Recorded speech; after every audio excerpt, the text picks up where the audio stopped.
Transmoodiness, a podcast where we proudly say the quiet part out loud and wear our hearts on our sleeve. Sipping a tea while listening to this podcast is encouraged. On this episode of Transmoodiness, the podcast, we will be discussing my last piece called At This Point, Decenter Everything. We're hopping right into the deep dive discussion today, but feel free to click the link in the description so you can read the piece and then follow along. Welcome to the deep dive discussion. Oh my gosh, I'm actually feeling so refreshed. We're talking about something different this week, something that has been so heavily involved in the content that I consume because I am currently on neuroplasticity TikTok. I am doing everything within my power to unlearn habits that just don't do it for me. Exhibit A, being an overthinker, being anxiously attached. You know, as someone who is building a thing for themselves, what I don't want is to be grabbing a hold of this idea of what I have so hard. I mean, this piece is literally a letter to myself. I do think I'm definitely working on detachment and decentering, especially career-wise. It's not like telling yourself to stop. I'm definitely not stopping. If anything, I'm ramping it up. I've literally, you guys, been posting on TikTok 3 to 5 times per day. I had a video last week do almost 200,000 views. I don't even know how many likes, maybe 40 or 50,000. I've been getting a lot of TikToks and the thousands of views, tens of thousands, or the thousands of likes, tens of thousands of views. And that's literally everything that I've worked so hard to do. And it all happened because I just chilled out. I literally pull the camera out whenever I have anything to say. Anytime I want to send a text to a friend, anytime I would have used that time to call a friend, I pull out my camera out and I'd be talking my shit. You know what I'm saying? I come on Substack, I make a little note, I'd be talking my shit. I definitely open my journal, I'd be talking my shit. You know what I'm saying? I think a big part of decentering is to allow yourself to feel it thoroughly. If it's anger, you feel it. If it's sadness, you feel it. If it's happiness, you feel it.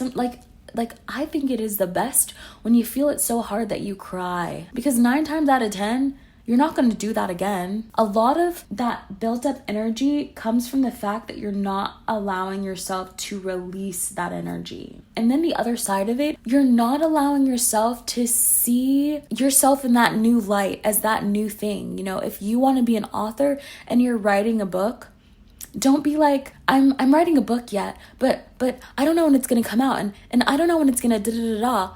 Stop. Literally stop. You're putting so much pressure on this book. You're putting so much pressure on yourself subconsciously. You're not going to be able to perform the best that you want. You know you're writing a book. Mention you're writing the book if you want to. Honestly, I don't like to say shit about what I'm doing these days. I literally have a TikTok right now that's literally popping because I'm talking about how it's not even important to hear someone's ideas about what I know that I want to do. It's not anyone's business. You know what I'm saying? The thing that I feel like we forget, and this is why decentering is so important. Let me just give you an example. One of your friends tells you that they know that they're about to get engaged, and they start telling everybody. There's going to be somebody that's going to be bitter about that shit. There's going to be somebody that's going to be giving them so much negative energy, and it's going to, that stuff is so not one-sided. This person has run around telling the literal whole town about this because they're so centered around having a wedding, being a wife, being a husband, whatever the fuck it may be, that they're grabbing on so tight, it's not gonna happen for them in the way that they thought.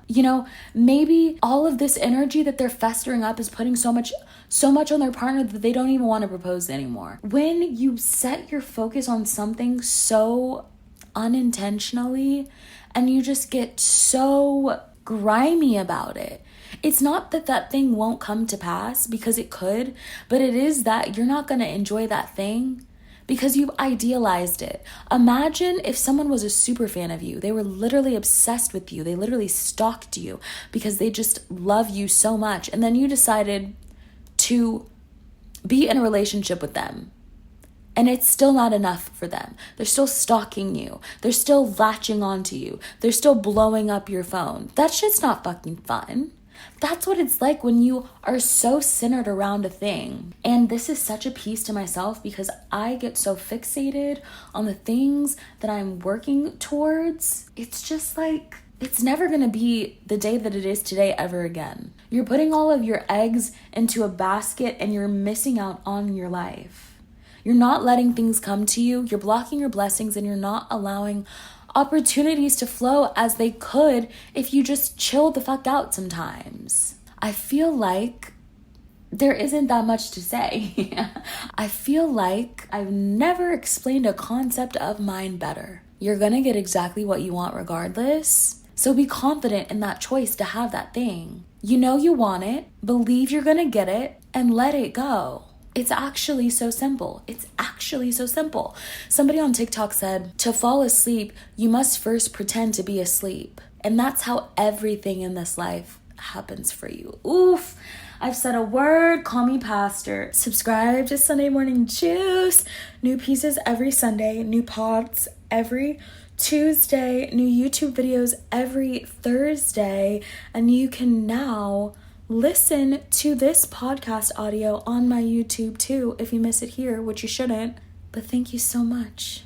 I've had the biggest ball with you right here today. I feel like I've never spit so good. Alrighty. Goodbye.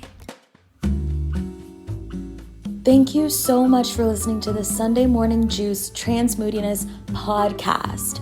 I want to hear your experiences and I want to hear what you have to say. So make sure to subscribe on Substack and wherever you get your podcasts. Join the community, join the chat room, and leave your comments. There is so much to unpack in this life. See you next Tuesday.